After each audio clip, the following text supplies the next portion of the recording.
Do you want to know a little secret about muzzle devices on PCCs? If you don't already know, you really should. We're going to reveal that secret and other tips while giving serious thought to muzzle devices and suppressors on your 9mm PCC as we continue in our ultimate AR9 builder's guide. Hey everyone, it's CJ with AT3 Tactical. Let's do a quick crash course on muzzle devices before we move on to suppressors later in the video. Muzzle devices are accessories that thread on to the end of the firearm's barrel. They serve various purposes, including reducing flash, recoil, and sound. So let's go into different types of muzzle devices that are available to us today. First up, we have flash hiders, and they're designed to help minimize flash, or what the tacticians call visible signatures, by using vents to divert and cool hot gases, preventing them from igniting and creating a really bright muzzle flash. The most common flash hider out there is what most people know as the A2 bird cage, but there's a lot of options out there. Traditionally, flash hiders will be one of the most cost-effective muzzle devices that you can find on the market. Now let's talk about compensators real quick. When you fire the gun, the muzzle typically rises a bit when fired. That rise is called, no surprises, muzzle rise. Now this is a muzzle brake. Instead of just diverting gases out, it creates a blast of gases that pushes backwards through the vents, therefore pushing the gun forward, counteracting the backwards movement after the gun fires and reducing felt recoil again.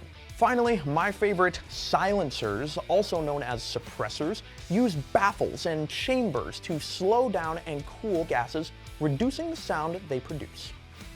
Speaking of sound suppressing, one of the main use cases other than recoil control for 9mm muzzle devices is sound direction. For example, if you're into competition shooting, you may want the sound to go backward to return to the timer so that your shots can be captured and recorded accurately. In which case, you might want to go with something like a brake that throws most of the gas and sound backwards. On the other hand, if you want to push the sound forward so it's quieter for yourself, you might want to go with a linear comp like this, the KVP pistol caliber comp that will direct the vast majority of the sound downrange. One thing to consider when shopping for a muzzle device is you will need to match the threads that your barrel comes with. So if your barrel has a 1/2x28 threads, you will need a muzzle device that is properly sized for 9mm but also has the same threads on the barrel. There are two common sizes for threads on 9mm barrels, 1/2x28 and also 5/8x24, so keep your eyes open for those. Now, here is the dirty little secret about muzzle devices that we haven't talked about yet. A muzzle device doesn't actually do that much on 9mm ARs because there's actually very little gases coming out of the barrel for the muzzle device to interact with, especially when compared to a 5.56 round. Compensators are usually going to be your best bet for muzzle devices. Again, 9mm guns have very little gases for a compensator to work with, but comps that only have top ports and no side ports tend to be the best option to try to squeeze any notable performance at all, like this one from Strike Industries with their Mini King compensators, for example. Really, if you don't want to spend a ton of money, a good old-fashioned $10 A2 bird cage can work just fine for the vast majority of us 9mm shooters because we aren't going to see any real change in felt recoil unless you're shooting some high-pressure ammo that you're cooking up yourself. At the end of the day, though, a lot of these options are going to come down to how you want your gun to look. Maybe you're going for an old school theme to your gun, in which case an A2 bird cage will actually give your gun that classic look that you're going for. Or you might be more like me and you want the cool looks and aesthetics of a suppressor, but you don't want to dole out the extra cash for it, so you might want to go with something like a linear comp.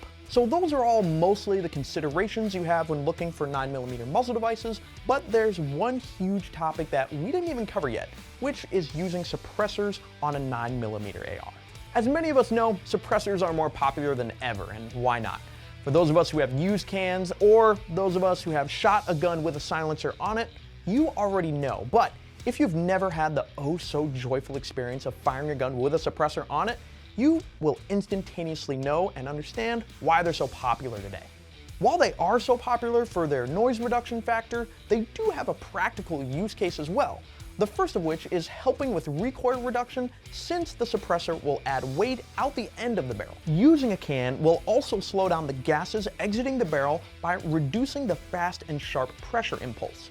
Between the extra weight and reduction of gas velocity, both of those will help reduce muzzle rise. But who am I kidding? Suppressors are just cool. One of the reasons 9mm is a great option to suppress is because many 9mm rounds are subsonic, meaning they don't break the sound barrier when fired.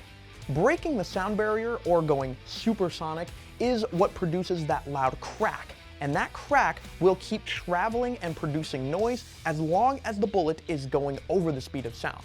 Subsonic 9mm rounds are pretty easy to acquire since most of the heavier grain bullet options like the 135 or the 147 grain variants will be traveling slower than the speed of sound.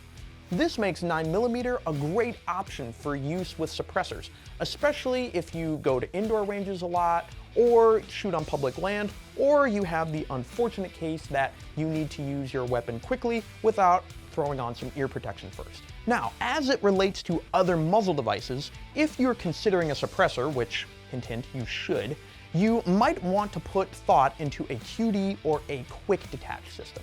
For those of you who are new to the world of suppressors, the rundown of quick detach or QD gives you a fast and easy way to attach or detach your suppressor to your barrel. You might want a QD system so you can use it on multiple guns, or so you can quickly remove the suppressor from a muzzle device on your barrel and place it on a different gun if you're fortunate enough to own multiple guns. Before you give any thought into what QD system you want, you need to ask the obvious question. What suppressor do you have, and is it QD compatible, or what suppressor do you want? Let the answers to those questions guide your decision as to what muzzle device you buy. Because of the wide variety of suppressors and ways to mount them, you want to let the suppressor you want or have be the foundation of the muzzle device decision and go from there.